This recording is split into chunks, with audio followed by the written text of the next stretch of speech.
Innal hamdalillah nahmaduhu wa nasta'inuhu wa nastaghfiruhu wa na'udzu billahi min shururi anfusina wa min sayyiati a'malina may yahdihillahu fala mudhillalah wa may yudhlil fala hadiyalah. Wa asyhadu an la ilaha illallah wahdahu la syarikalah wa asyhadu anna Muhammadan abduhu wa rasuluh.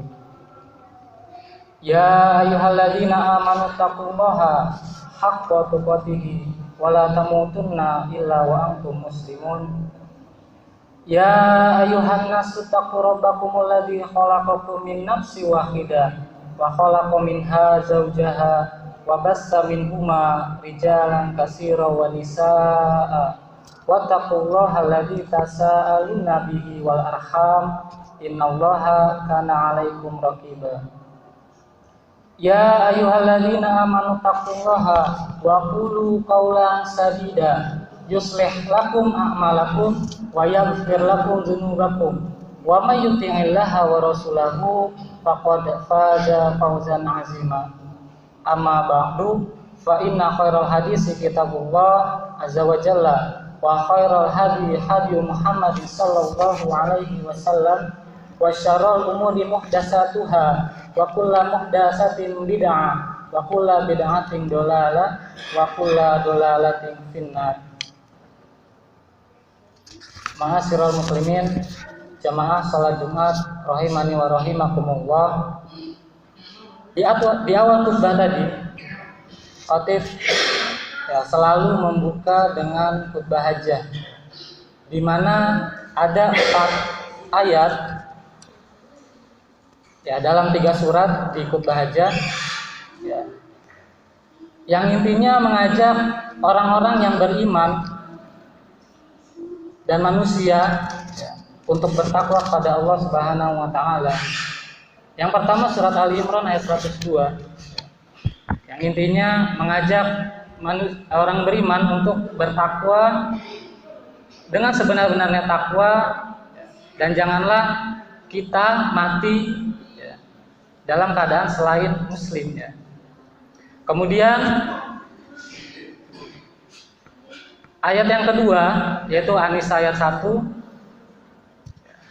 intinya mengajak manusia untuk bertakwa dan mengingatkan kita bahwasanya manusia diciptakan dari diri yang satu, Adam alaihissalam.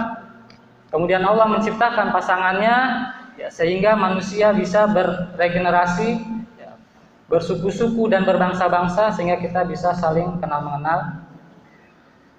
Kemudian mengajak lagi kepada ketakwaan dan juga untuk menjaga tali silaturahim, silaturahim yang mempunyai hubungan darah, hubungan rahim pada orang tua, saudara, karib kerabat.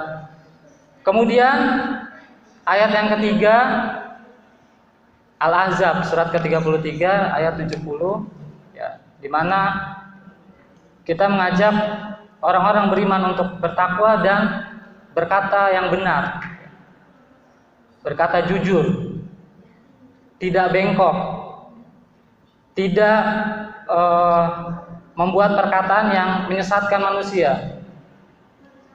Dan Allah mengingatkan lagi bahwasanya orang-orang yang bertakwa ini kelak akan mendapat kemenangan yang besar. Ma'asyiral muslimin, jamaah salat Jumat rahimani wa rahimakumullah. Pada kesempatan kali ini khatib akan menyampaikan topik tentang amalan-amalan yang bisa sampai pada mayit. Sebelumnya khatib akan menyampaikan pelanggaran yang sering terjadi, yang biasa terjadi kalau ada orang yang meninggal, yaitu menghadiahkan bacaan Al-Quran kepada mayit. Padahal Allah Subhanahu wa taala berfirman dalam surat Yasin surat ke-36 ayat 69 dan 70, A'udzubillahi minasyaitonir rajim. In huwa illa dzikru wa qur'anun mubin liyungdira man kana hayya wa yahiqqal qaulul 'alal kafirin. Al-Quran itu tidak lain hanyalah pelajaran dan kitab yang memberikan penjelasan, sehingga Muhammad SAW dapat memberikan peringatan kepada orang yang hidup hatinya, dan agar ketetapan azab bagi orang-orang kafir itu menjadi pasti. Salah satu faedah dari surat Yasin ini, bahwasanya Al-Quran itu bermanfaat bagi orang-orang yang hidup atau orang yang hidup hatinya. Dan Al-Quran, bacaan Al-Quran ini tidak bermanfaat bagi orang mati, atau orang yang mati hatinya. Dalam ayat lain Allah Subhanahu wa taala berfirman, A'udzubillahi minasyaitonir rajim. Wa alaysa lil insani illa ma sa'a. Surat An-Najm surat ke-53 ayat 39. Dan bahwasanya manusia tidak memperoleh kecuali apa yang telah diusahakannya. Dalam kitab tafsir Ibnu Katsir dikatakan bahwasanya Imam Syafi'i dan Syafi'iyah pengikutnya dalam pendapat yang masyhur yang dianggap mengatakan bahwasanya bacaan Al-Qur'an yang dihadiahkan kepada mayit itu tidak bisa sampai berdasarkan ayat ini. Karena itu Rasulullah SAW tidak pernah memerintahkan umatnya dan tidak pula memberikan contoh,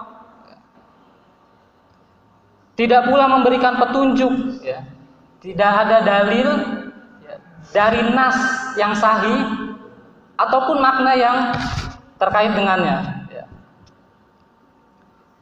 Dan ini juga tidak pernah dinukil dari sahabat seorang pun.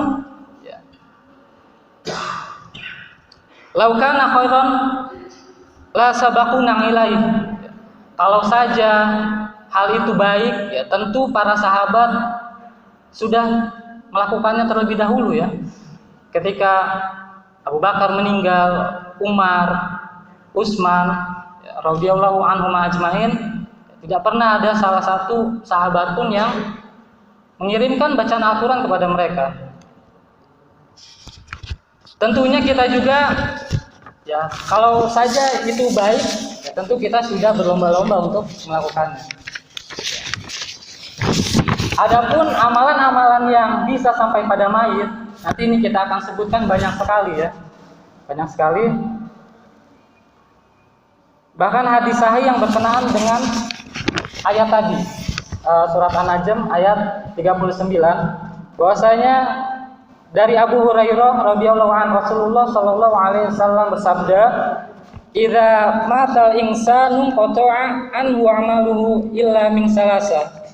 Jika seseorang mati, maka terputuslah amalannya kecuali 3. Illa min shadaqatin jariyah, kecuali sedekah jariyah. Aw ilmin yuntafa'u bihi, ilmu yang dimanfaatkan. Awaladin sholihin yad'ulah, dan doa anak yang soleh. Ini diriwayatkan banyak hadis sahih dari Imam Muslim nomor 1631. Ini adalah lafaznya. Kemudian Sunan An-Nasa'i nomor 3651, Sunan Abu Daud nomor 2880, Jami' At-Tirmizi nomor 1376, Bulughul Maram nomor 925, Adabul Mufrad nomor 38, dan Miskatul Masabi nomor 203. Ma'asyiral muslimin, jamaah salat Jumat rahimani wa rahimakumullah. Kemudian banyak lagi amalan yang kemanfaatannya luas untuk umat. Ini masih turunan dari 3 yang tadi. Disebutkan dalam kitab hadis ada 7 amalan yang sampai pada mayit. Yang pertama adalah ilmu yang ia ajarkan dan sebarkan. Yang kedua, anak soleh yang ia tinggalkan. Tadi masih sama dengan 3 tadi ya. Kemudian ada 4 tambahannya, yaitu mushaf Al-Quran yang ia wariskan. Kemudian yang keempat, masjid yang ia bangun. Walaupun sebesar sarang burung ya, Rasulullah Shallallahu Alaihi Wasallam mengisyaratkan. Atau rumah bagi Ibnu Sabil, yaitu musafir yang terputus perjalanannya yang ia bangun. Kemudian sungai yang ia alirkan, ya, sehingga air sungai itu bisa dimanfaatkan oleh umat. Dan yang terakhir, sedekah yang ia keluarkan dari harta saat ia sehat dan hidup. Ya. Ini sama dengan yang 3 tadi, ya. Cuma ada 4 yang berbeda tambahannya tadi. Ini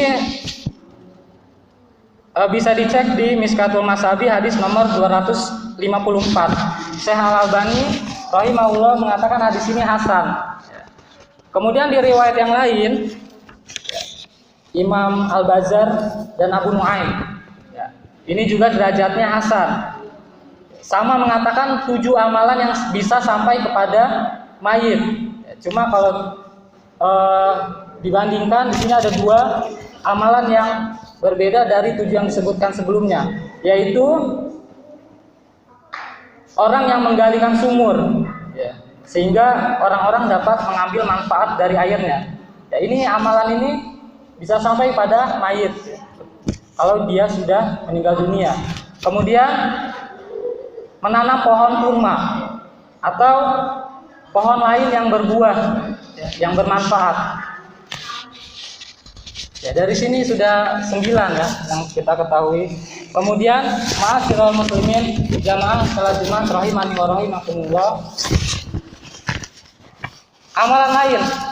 Ya, di sini disebutkan 2, yaitu sedekah atas nama mayit. Dicontohkan, ya, anak laki-laki ini bersedekah kepada ibunya yang sudah meninggal. Dari Ibnu Abbas radhiyallahu anhuma, ya, bahwasanya ibu dari Sa'ad bin Ubadah radhiyallahu an meninggal dunia, sedangkan Sa'ad pada waktu itu tidak berada di sampingnya. Kemudian dia berkata, "Ya Rasulullah, sesungguhnya ibuku telah meninggal, sedangkan aku pada saat itu tidak berada di sampingnya. Apakah bermanfaat jika aku menyedekahkan sesuatu untuknya?" Ya, Rasulullah Shallallahu Alaihi Wasallam menjawab, "Naam." Ya, maksudnya sampai ya. Kemudian Sa'ad berkata, "Kalau begitu aku bersaksi padamu bahwa kebun yang siap berbuah ini aku sedekahkan untuknya." Ya, ini berarti amalan sedekah atas nama mayit ini sampai. Kemudian dari sini bisa kita ambil contoh lain, misalnya jika kita membeli Al-Quran, misalnya disedekahkan ke masjid, ya, kemudian kita niatkan untuk orang tua kita yang sudah meninggal, ya. Kemudian contoh yang lain, wakaf harta misalnya, pembebasan lahan pondok pesantren, misalnya ada pondok pesantren yang mau pembebasan lahan, kemudian kita bersedekah atas nama orang tua kita yang telah meninggal.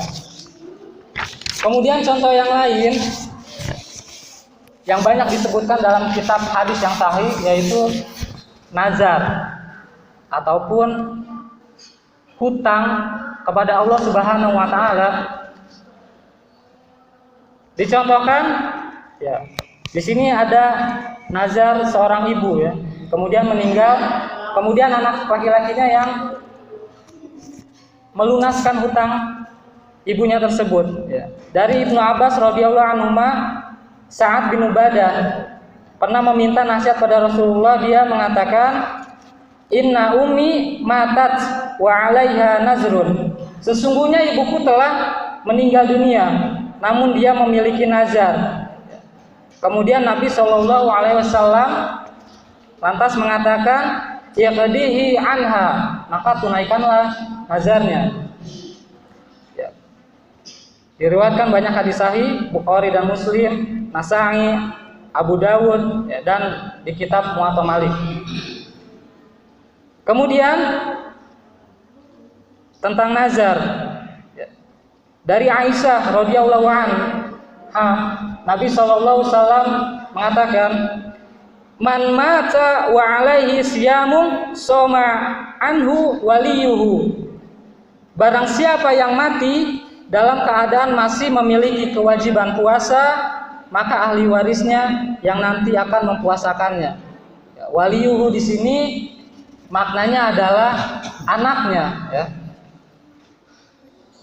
Jadi maksudnya nazar puasa di sini, kewajiban puasa di sini bisa berarti nazar puasa, bisa juga hutang puasa. Misalnya puasa wajib yaitu puasa Ramadan. Orang tua masih memiliki hutang puasa Ramadan. Ya, karena disebutkan banyak kitab hadis sahih, ya tidak hanya puasa nazar tetapi hutang puasa Ramadan. Ya, banyak sekali contohnya. Kemudian ya, kalau tadi kemudian contoh selanjutnya nazar atau qada Ramadan ibu oleh anak perempuan atau laki-laki, ya. Kemudian Ibnu Abbas radhiyallahu anhuma, seorang wanita datang kepada Rasulullah sallallahu alaihi wasallam dan berkata, ibuku telah meninggal dan punya hutang puasa sebulan. Ya, kemudian Rasulullah sallallahu alaihi wasallam bersabda, bukankah kalau kamu tahu jika hutang itu wajib dibayarkan, apakah kamu tidak akan membayarnya? Kemudian dia menjawab, "Na'am." Ya, maksudnya iya, wajib dibayar. Ya, kemudian ya, Rasulullah bersabda, ya, hutang pada Allah lebih layak, ya, untuk dibayar. Ya. Ya, kalau ini permisalan, kalau saja hutang kepada manusia itu wajib dibayar, apalagi hutang kepada Allah Subhanahu wa taala. Kemudian contoh yang terakhir yaitu tentang nazar haji. Di sini juga banyak contohnya. Dari Ibnu Abbas, ia berkata, istri Sinan bin Salam al-Juhani bertanya pada Rasulullah sallallahu alaihi wasallam tentang ibunya yang meninggal dunia dan belum sempat menunaikan haji. Sama permisalannya.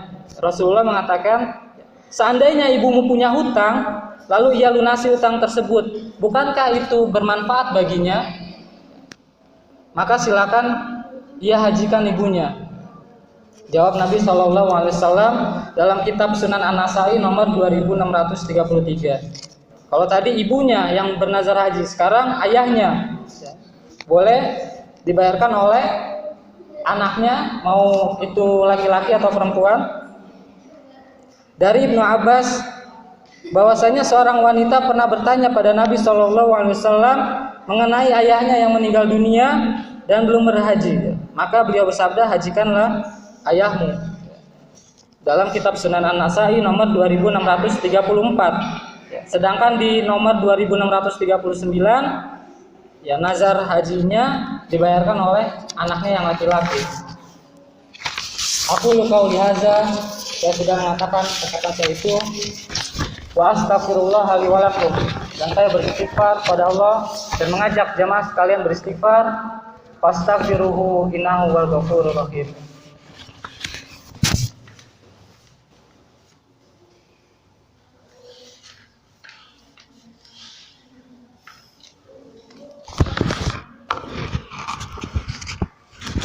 Alhamdulillah, wassalatu wassalamu ala Rasulillah wa ala alihi wa sahbihi ajmain, amma ba'du. Dari khutbah pertama tadi bisa kita simpulkan bahwasanya banyak sekali amalan-amalan yang bisa sampai kepada mayit. Yang pertama tadi dari sedekah jariyah, saat kita masih hidup, masih sehat. Kemudian ilmu yang bermanfaat, yang diamalkan oleh orang lain. Kemudian doa anak yang soleh, tentunya yang soleh. Kemudian Al-Quran yang dia wariskan. Yang kelima, masjid yang dia bangun. Yang keenam, rumah bagi Ibnu Sabil. Yang ketujuh, sungai yang dia alirkan. Yang kedelapan, menggali sumur, membuat sumur supaya bisa dimanfaatkan oleh banyak orang. Kemudian yang kesembilan, pohon yang ia tanam ya setelah ia meninggal, kemudian banyak orang yang bisa memakan dari hasil tanamannya tersebut. Kemudian yang ke-10, sedekah atas nama mayit. Yang ke-11, nazar ya, nazar secara umum ataupun secara khusus seperti membayar nazar atau hutang puasa orang tua yang sudah meninggal. Kemudian nazar haji juga. Innallaha wa malaikatahu yusholluna 'alan nabi ya ayyuhalladzina amanu shollu 'alaihi wa sallimu taslima. Allahumma sholli 'ala Muhammad wa 'ala ali Muhammad kama shallaita 'ala Ibrahim wa 'ala ali Ibrahim innaka Hamidum Majid. Wa barik 'ala Muhammad wa 'ala ali Muhammad kama barakta 'ala Ibrahim wa 'ala ali Ibrahim innaka Hamidum Majid. La ilaha illa anta subhanaka inni kuntu minaz zalimin. Rabbana zalamna anfusana wa illam taghfir lana wa tarhamna lanakunanna minal khasirin. Allahumma ighfir lil muslimina wal muslimat wal mu'minina wal mu'minat al ahya'i minhum wal amwat. Ya muqallibal qulub tsabbit qalbi ala dinik. Ya muqallibal qulub tsabbit qulubana ala ta'atik. Rabbana hab lana min azwajina wa dzurriyyatina qurrata a'yun waj'alna lil muttaqina imama. Rabbi ja'alni muqimas sholati wa min dzurriyyati rabbana wa taqabbal du'a. Rabbana atina fid dunya hasanah wa fil akhirati hasanah wa qina azabannar. Wa akhiru da'wana alhamdulillahi rabbil alamin.